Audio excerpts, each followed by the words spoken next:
할렐루야. 맨날 담임 목사님의 귀한 말씀을 듣다가 또 오늘 이렇게 특별하게 또 다른 말씀을 듣게 되어서 어떠실지 모르겠습니다. 자, 기도하겠습니다. 하나님 아버지 감사를 드립니다. 오늘 말씀 안에 주님 함께해 주시길 소망합니다. 우리 평안교회 귀한 성도님들의 마음에 주님 함께해 주시고 또한 소망하는 그 제목과 또한 그 교회 간에 주님께서 함께하여 주시옵소서. 감사하며 예수님의 이름으로 기도드립니다. 아멘. 저는 지금 우리 평안교회 성도님들이 참 믿음이 대단하다라고 생각합니다. 왜냐하면 가끔 인터넷에서 물건을 주문할 때가 있어요.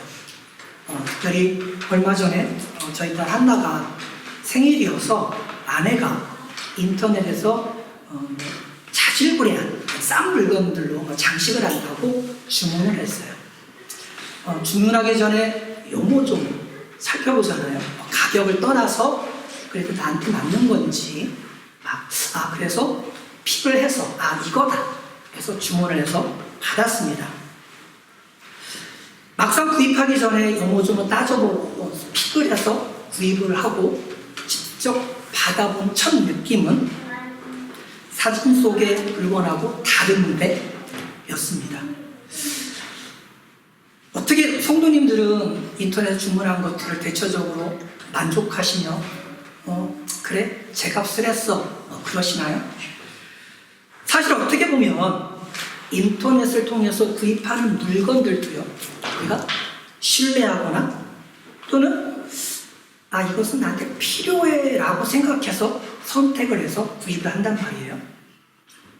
그러나 우리가 한 번 버리고 쓸 것을 우리가 선택하는 것도 아니고요, 아니면 말지 이런 생각으로 결정하는 것도 아니고 우리가 인생을 온전히 맡기고 구원의 길을 선택하는데 우리 교회를 나오셨다는 것은 정말 대단한 믿음과 신뢰와 확신이 있어서 아마 이 자리에 나오지 않았나 생각합니다. 그렇기에 저는 우리 성도님들을 참 믿음이 대단한 분들이다라고 그렇게 말씀드리고 싶어요. 그래서 오늘 제목이 주님 나는 믿습니다. 나는 주님을 믿습니다. 이거예요. 솔직히 오늘 말씀은 보통 부활절 이후에 많이 또 인용이 되기도 하고 부활절에 즈음하여서 말씀을 나누는 말씀이기도 한데 저는 또 다른 방향으로 우리 성도님들과 함께 나누고 싶습니다. 뭐냐면 주님께서는 오늘 29절에 말씀하세요. 보지 못하고 믿는 자들은 복되도다. 그렇습니다. 예수님은요, 우리가 예수님을 보지 않고 믿습니다. 그리고 확신합니다. 또한 말씀에 순종해서 나아가요. 이런 믿음의 사람들이 모인 공동체, 얼마나 아름다운 공동체겠습니까? 교회를 다니거나 신앙이 있는 사람들은요, 누구나 하면 나는 믿음이 있습니다 라고 이야기할 거예요. 나는 믿습니다. 나는 하나님을 신뢰합니다. 나는 예수님을 믿고 따라갑니다. 또는 스스로 나는 예수의 사람입니다 라고 고백하는 분들도 계시겠죠. 그렇다면 그런 분들의 믿음은요, 진짜 언제 드러날까요? 저 사람 믿음의 사람이야. 저 사람 정말 신뢰할 수 있는 사람이네.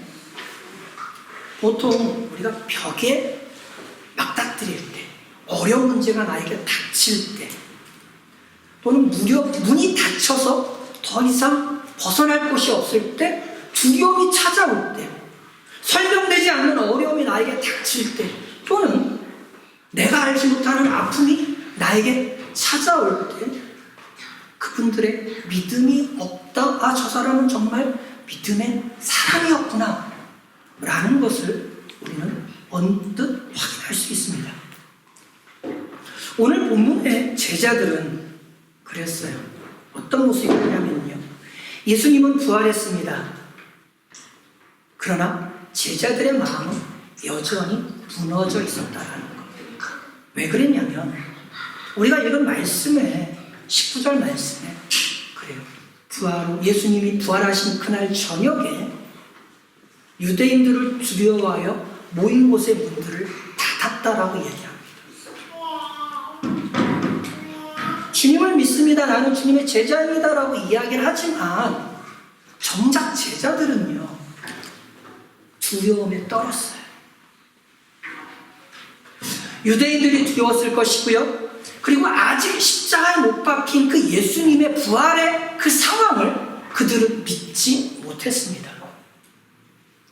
3년이라는 시간 동안 따라다녔던 그 주님이 어떻게 보면 우리들의 리더로서 이스라엘을 회복시키거나 또는 이스라엘의 로마의 압제로부터 해방시켜줄 그런 리더로, 그런 지도자로 생각할 수 있는 그런 예수님이 허무하게 십자가에 못 박혀 돌아가셨거든요.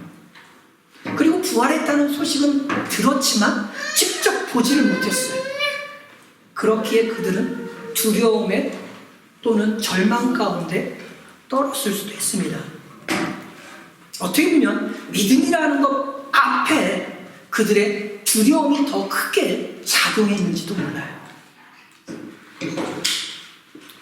그때 주님이 초월적인 능력으로 닫힌 문을 어떻게 통과를 하셨는지 짠하고 나타나는지 성경에 기록되어 있지는 않지만 주님이 나타나셨어요. 닫힌 문을 뒤로 하고 그들 앞에 주님께서 서셨습니다. 저는 오늘 나는 주님을 믿습니다라는 이런 고백이 우리 성도님들의 마음 가운데 또한 우리의 삶 가운데 있기를 소망합니다. 있기를 소망합니다.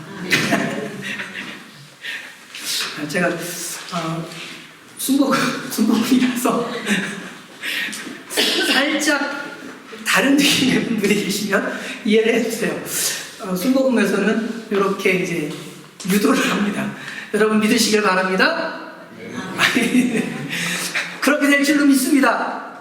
아멘. 예.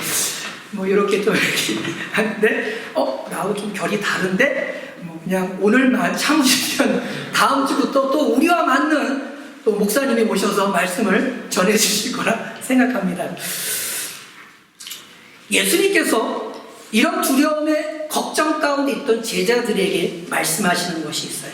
첫째, 샬롬입니다. 너에게 평강이 있을지어다. 근데요, 평강이 있을지어다를 두 번에 걸쳐서 말씀하세요. 19절에 후반절에 너에게 평강이 있을지어다. 그리고 21절에도 너에게 평강이 있을지어다. 우리가 보통 어려움에 처한 분들이나 어떤 걱정, 근심이 있는 분들을 만나면 첫 마디는 보통 위로가 되는 말씀들을 하죠. 또 그래요. 근데 주님께서도 위로가 되는 말씀을 하신 거예요. 너에게 평강이 있을지어다. 이 말은요, 단순히 그냥 샬롬, 우리 보통 인사할 때 샬롬 인사하듯이 샬롬, 안녕, 평안해, 이런 인사말은 아닙니다. 헬라어로요, 평강은요, 에이레네라는 말씀으로 평화, 화평, 복지 이런 뜻을 가지고 있어요. 이게 바꿔서 얘기하면 히브리어로 샬롬이에요. 평안해라 라고 하는 것을 이야기하기보다는 너희가 하나님 안에서 회복하길 바래.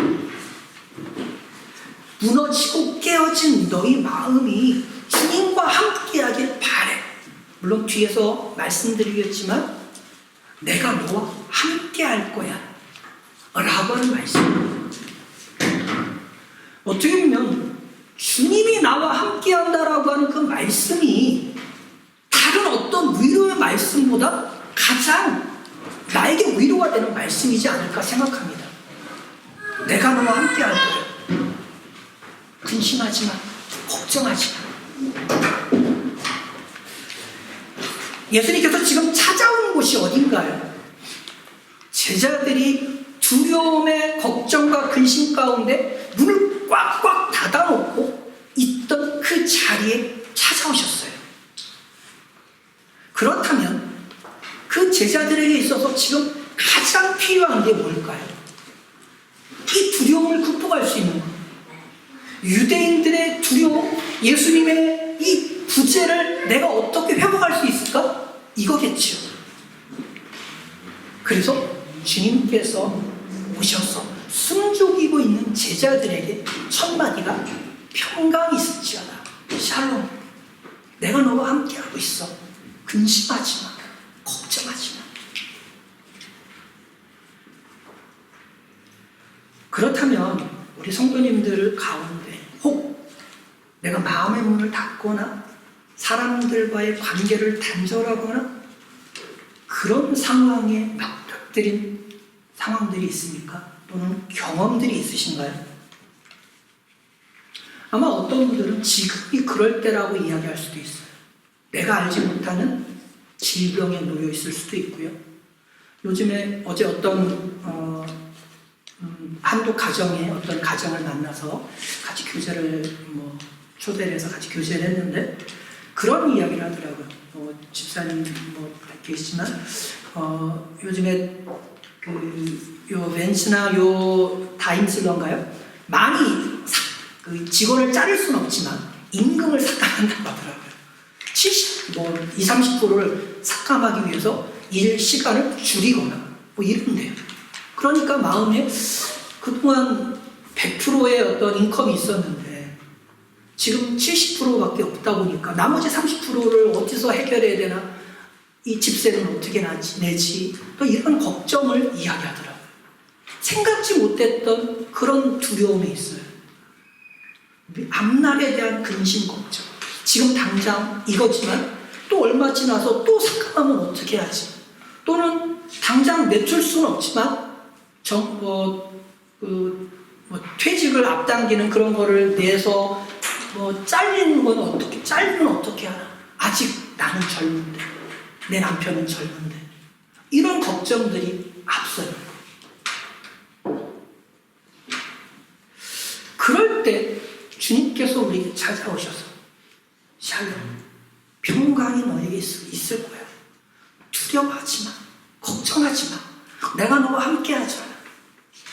이렇게 나를 위로하시고 주님이 나와 함께 하신다고 한다면 내 마음에 어떤 마음이 들까요? 그래도 근심하고 걱정하는 마음이 있을 수도 있겠지요. 그러나 주님이 함께 한다면 예전보다는 내 마음이 더 회복된 마음으로 나가지 않겠습니까? 주님께서는 그래서 평강이 있을지어다. 나의 어떤 있던 문제나 어려움들이 완전히 해결되는 것을 이야기하는 것이 아니라 유대인들의 인사말처럼 샬롬, 너에게 평안해, 이런 말을 한 것도 아니고요. 내가 가지고 있는 문제나 어려움이 있지만 내가 너와 함께 할게. 근심하지 마. 걱정하지 마.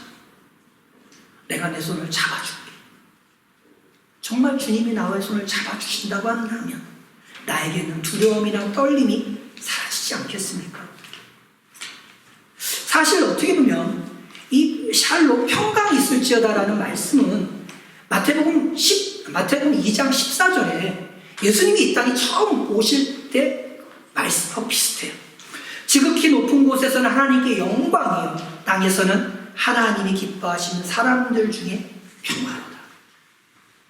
주님이 오셔서 평화가 임했다라고 말씀해요. 바로 그 주님이 내가 너와 함께 평강이 있을지어다 라고 말씀하고 계십니다. 세상이 주는 평화는요, 일시적일 수도 있고요, 때로는 그 평화가 나를 온전히 해결해 주지 못할 수도 있습니다. 그러나 주님이 주시는 평화는요, 십자가를 지시고 나를 구원해 주신 그리고 부활하신 그 완성된 평안이 우리 가운데 있을 것이라는 것. 주님께서 나와 함께 하심을 믿으시기 바랍니다. 아멘. 아멘. 네. 끝까지 합니다. 두 번째로 성령을 받으라고 말씀하세요. 22절 후반절에 숨을 내쉬면서 말씀하십니다. 성령을 받으라. 근데 그 앞절에 보면 내가 너희를 보낸다라고 말씀하세요. 어디로 보내나요? 세상 가운데. 제자들에게 하신 말씀이죠. 근데 지금 두렵고 떨리는 마음으로 있는 제자들에게 너희가 세상에 나가라고 한다면 도대체 이 상황에서 내가 어떻게 세상에 나가? 라고 반문할 수 있어요.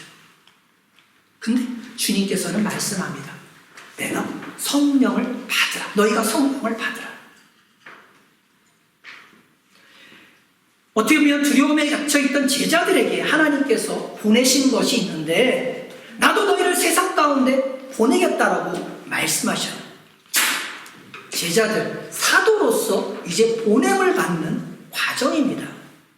그러면서 그냥 안 보내. 너희가 성령을 받길 원한다라고 말씀합니다. 주님께서 십자가를 지시고 부활하심으로 인하여서 이 땅에 오신 목적을 이루셨잖아요. 그처럼 제자들에게 복음을 위해서 목숨까지도 드릴 수 있는 그 상황을 위해 성령을 받으라. 성령을 주시겠다라고 말씀합니다. 근데 특히 그 앞에 한 단어가 있어요. 숨을 내쉬며라고 말씀합니다. 이 숨을 내쉰다라고 하는 이 단어 어디서 많이 들어보셨나요? 숨을 내쉰다. 창세기에 나오죠. 네. 창세기에 하나님께서 사람을 만드실 때 말씀하세요. 창세기 2장 7절에 여호와 하나님이 땅의 흙으로 사람을 지으시고 생기를 그 코에 불어넣으시니 사람이 생명이 된지라. 하나님께서 사람에게 숨을 불어넣으셔서 그게 그 사람이 생명을 얻었어요. 그 흙이 생명을 얻었단 말이에요. 이제 예수님께서 제자들에게 숨을 내쉬며 성령을 받으라라고 말씀하세요. 새로운 창조의 모습으로, 새로운 모습으로 너희가 세상 가운데 나갈 것이다 라고 선포합니다.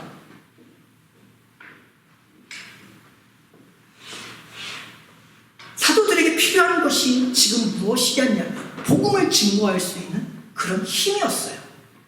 평강을 가지고 주님이 나와 함께 하십니다라는 마음으로 가지고 나갈 수 있어요. 그러나 그 안에서 복음을 선포하거나 능력을 행하기 위해서는 필요한 게 무엇이었냐면 성령이었어요. 고린도전서 2장 4절에 말씀하기를 내 말과 내 전도함이 설득력 있는 지혜의 말로 하지 아니하고 다만 성령의 나타내심과 능력으로 하였다라고 말씀합니다. 너희가 아무리 말을 잘하고 너희가 능력을 해겠지만 그것은 결국 성령이 너희와 함께 하셨다라고 얘기합니다. 때로 우리는요, 교회 안에서 또는 공동체 안에서 내 힘과 내 능력으로 일을 행하려고 할 때가 참 많아요. 내가 더 열심히 하면 되지. 내가 더 잘하면 되지. 내가 더 능력이 많거나 많은 것을 내가 하면 돼라고 생각해요. 그러나 우리는 결코 강하지 않습니다. 쉽게 무너져요. 우리의 말 한마디로 상처를 받고요. 우리의 행동 하나로 눈치를 보거나 또 그 모습으로 내 마음이 상처를 받게 돼요. 조금만 흔들려도 무너지고요. 상처 하나에도 낙심해요. 솔직히 나에게 우리 예전에 한나가 팔이 부러져서 아팠잖아요. 그러니까 팔이 부러진 것도 아프지만 내 손이 상처가 조금 났어요. 한나가 아플까요? 제가 아플까요? 제가 더 아파요. 상처. 내가 직접 입은 거기 때문에 이 작은 상처, 나에게 받는 상처가 더 크게 느껴진단 말이죠. 우리는 이렇게 너무나 연약합니다. 그때 주님께서 성령을 받으라라고 말씀하세요. 니고데모의 예수님께서 니고데모와의 대화 가운데 이런 말씀을 하십니다. 요한복음 3장 5절에 진실로 진실로 내게 이르노니 사람이 물과 성령으로 나지 아니하면 하나님 나라에 들어갈 수 없다. 성령을 받으라고 하신 것은요, 성령을 통해서 하나님 나라를 볼 수 있고 또한 하나님 나라를 선포할 수 있는 그 능력과 또한 그만한 모습으로 나아가라고 말씀합니다. 우리 성도님들 가운데 성령이 임함으로 인하여서 사람을 살리고 하나님 나라를 확장하는 데 귀히 쓰임받을 수 있는 우리 평안교회 우리 성도님들이 되어지길 소망합니다. 예, 제가 되어지길 소망합니다. 그러면 아멘 하시면 돼요. 그냥 뭐 많은 거 필요 없습니다.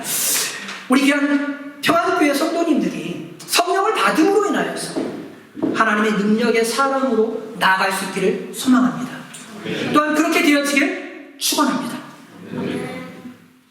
예수님께서 두려움에 떨고 있던 제자들에게 부어주신 것이 바로 이 성령입니다. 셋째로 주님께서는요, 보지 않고 믿는 믿음이 더 크다라고 말씀하세요. 그래서 제가 우리 성도님들에게 참 대단한 믿음을 가지고 계시네요 라고 말씀을 드린 거예요. 혹시 직접 하나님을, 직접 예수님을 만나보신 분 계신가요? 아무도 없죠. 근데 어떻게 뭘 믿고 이렇게 교회에 나가셨나요? 그러니까 우리 성도님들은 대단한 믿음의 소유자이심을 축원합니다. 아멘. 예. 예수님께서 부활하신 후 제자들에게 평안할지어다, 평강이 있을지어다 라고 말씀하시고 성령을 받으라라고 말씀하시면서 또한 이렇게 말씀합니다. 보지 않고 믿는 믿음이 크다라고 말씀하세요. 보지 않고 믿는 믿음, 어떻게 보면 도마와 예수님과의 대화 가운데 나와요. 지금 우리가 읽은 말씀의 25절에 도마의 모습을 보면요, 내가 주님의 창과 그 못자국을 내가 직접 보지 않고 믿을 수 없어. 이 상황은 우리 19절에 읽었던 그 상황에 주님이 처음 찾아오셨을 때 제자들이 있었는데 거기에 도마가 없었어요. 나 혼자 그 자리에 없었단 말이에요. 내가 도마라고 한다면 다른 사람들이 다 보고 예수님이 왔어. 근데 나는 못 믿겠어. 할 수 있잖아요. 특히나 예수님이 그 옆구리에 창자국과 못 박혔던 그 못자국을 내가 보지 않고 난 믿을 수 없어. 어떻게 보면 도마의 믿음이 없나? 라고 생각할 수도 있어요.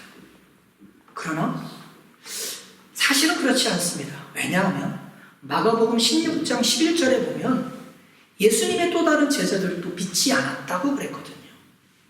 마가복음 16장 11절에 그들은 예수께서 살아나셨다는 것과 마리아에게 보이셨다는 것을 듣고도 믿지 아니하니.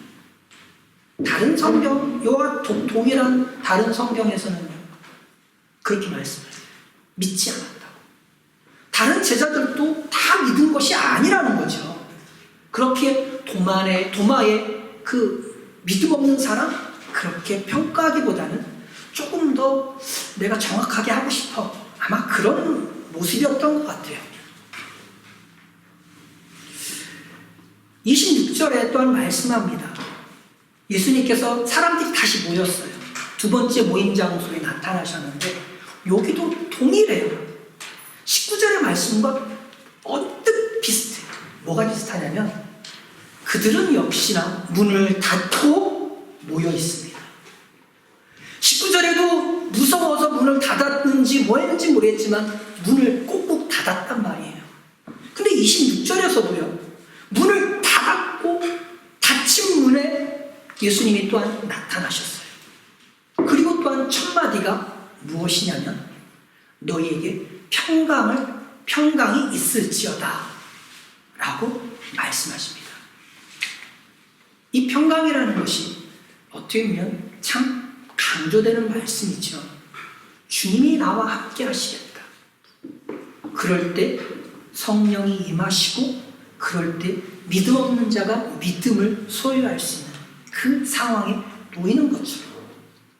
우리 교한 평안교회 성도님들 마음 가운데 주님이 함께하는 그런 삶을 살아가길 소망합니다.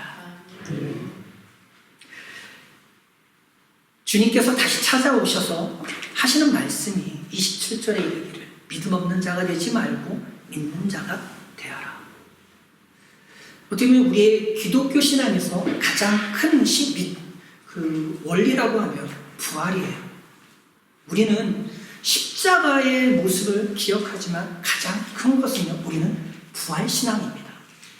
지금도 주님께서 살아서 우리와 함께하고 계심을 믿습니까? 이건 정말 크게 말씀하셔야 돼요. 지금도 십자가에 죽으시고 부활하신 그 주님이 나와 함께하고 계심을 믿습니까? 맞아. 십자가에 죽으셨지만 부활하셨다, 살아나셨다는 것. 이것이 우리의 가장 큰 믿음이고 가장 큰 소망입니다. 그 주님이 나와 함께 하신다는 것. 어떻게 보면 이 도마의 불신에 대한 모습이 정말 주님이 부활했다는 그것을 믿지 않는 어떤 그것보다도 내가 직접 보고 싶어, 아마 이런 마음도 있을 것 같아요. 우리를 위해서 십자가에 죽으시고 사망 권세를 이기시고 부활하신 그 주님, 또한 지금도 우리와 함께 하시는 그 주님을 믿는다는 것. 다만 우리가 직접 그 사도들의 모습처럼 주님을 바라보지 않았다라는 것, 그거 하나가 차이가 있어요. 그렇기에 주님은 말씀합니다. 성령을 받으라고. 내가 사도들에게 직접 보이신 것은 그 시대의 사도들에게 어떤 특별한 특권일 수도 있어요.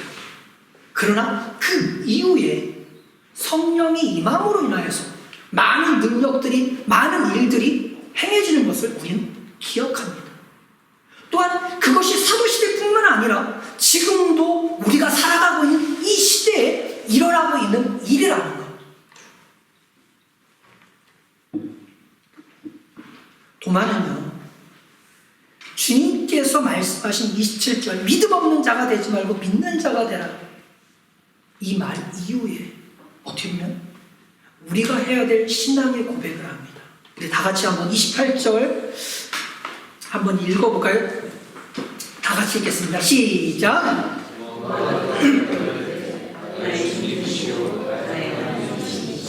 아멘. 나의 주님이시오 나의 하나님이십니다 라고 고백합니다. 어쩌면 도마의 신앙 고백이라고 이야기할 수 있지만 우리의 신앙 고백이 되어지길 또한 소망합니다. 주님은 나의 하나님, 우리의 하나님, 나의 주님.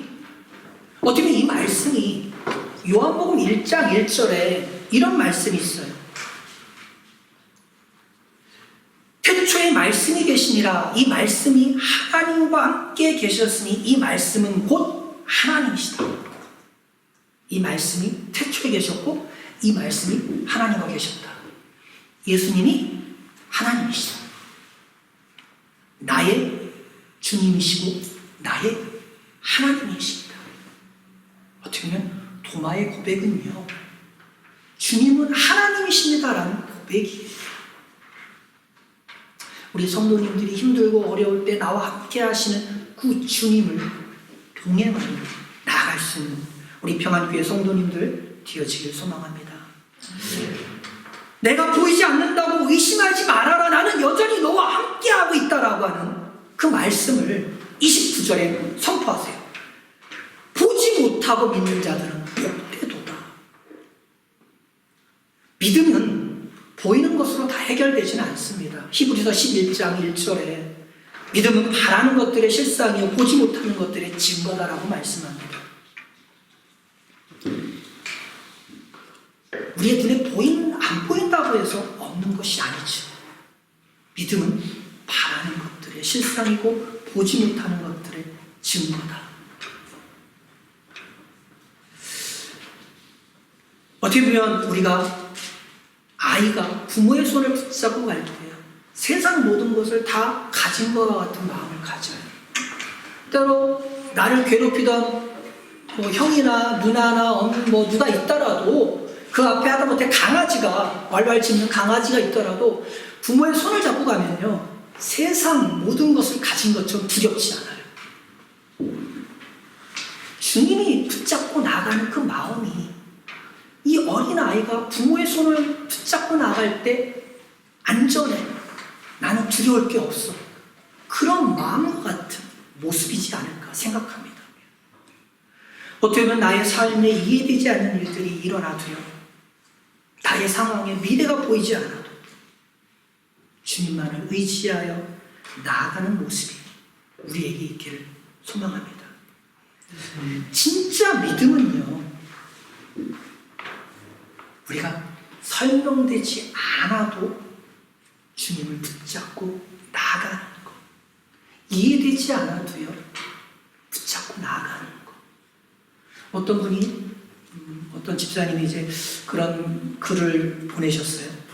내가 기도하고 나아가는데 어두운 터널에 갇혀서 빛이 없는 상황 가운데 놓였을 때 어떻게 하면 좋을까요? 근데 그것을 가만히 들어봤어요.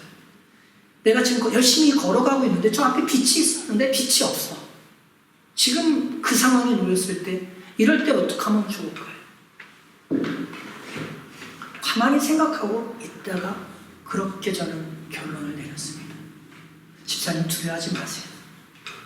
집사님 빛이 없다고 빛이 사라진 것이 아니라 그냥 나아가세요. 앞으로. 힘들지만 어렵지만 나아가다 보면 반드시 빛이 비치게 될 것입니다. 근데 우리는 때로 빛이 사라져버리면 모든 것이 사라진 것처럼 절망하고 낭망하고 포기하고 좌절하고 내려놓는 상황에 놓일 때가 있습니다. 그게 저라고 아니겠습니까? 저도 힘들고 어려운 상황이 닥치면 주님께 원망하죠. 믿음이 아무리 좋은 사람, 믿음이 대단한 분들도 절망이 안 찾아오겠습니까? 찾아오겠죠. 어려움이 찾아오겠죠. 그럴 때 그것을 놓지 않는 것, 주님을 붙잡고 나아가는 모습, 그것이 오늘 주님께서 말씀하신 모습이에요. 믿음 없는 자가 되지 말라. 보지 않고 믿는 믿음이 크다. 그런 이들에게 복되겠다라고 말씀합니다.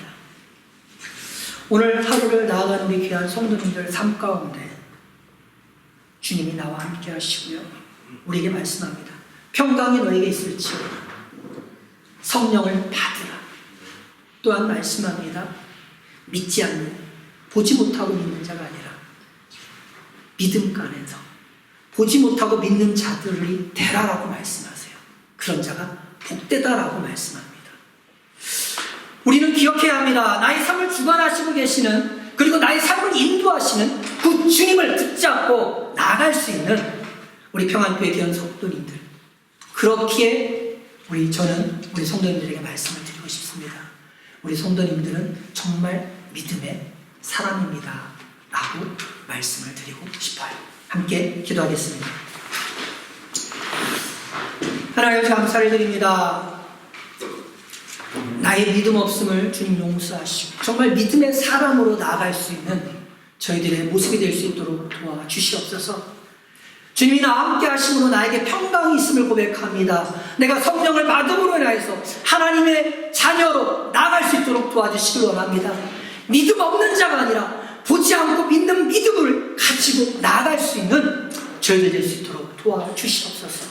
주님, 나는 믿음의 자녀임을 고백합니다. 우리 평안교회 귀한 성도님들 믿음의 자녀로 나아갈 수 있도록 도와주시고 함께하여 주시옵소서. 감사하며 예수님의 이름으로 기도드립니다. 아멘.